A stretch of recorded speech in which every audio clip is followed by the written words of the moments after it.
What if I told you your phone is rewiring your brain every single day? And it's not just your phone, it's the likes, the videos, the sugar, the scrolling. They're hijacking your mind slowly, silently. But there's a way out, a way to reset your brain. It's called a dopamine detox, and it changed my life.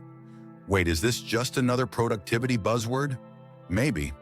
But what if this one actually works? Dopamine is the brain's feel-good chemical.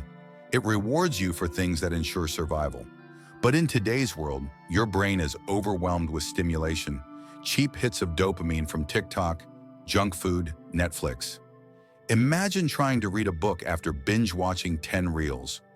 Your brain craves chaos now, not calm. I used to wake up, grab my phone, scroll endlessly, feeling drained before the day even began. My focus? Gone. Motivation? Dead. I was chasing dopamine like an addict, but never feeling fulfilled. One day I quit.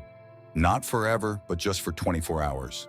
No social media, no junk food, no YouTube, just silence. It was uncomfortable, boring, even painful. But something strange happened. I heard my own thoughts again. I started creating instead of consuming. After just a few days, my focus returned. My anxiety dropped. I felt clear, like I was finally in control.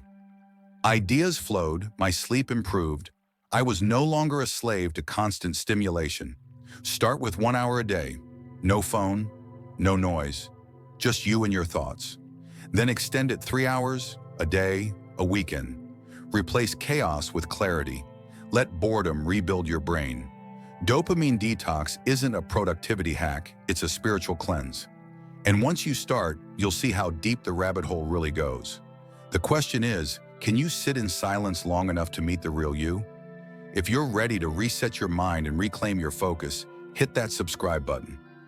More mind hacks and mysterious insights coming soon from the Faceless Sensei. Thanks for watching.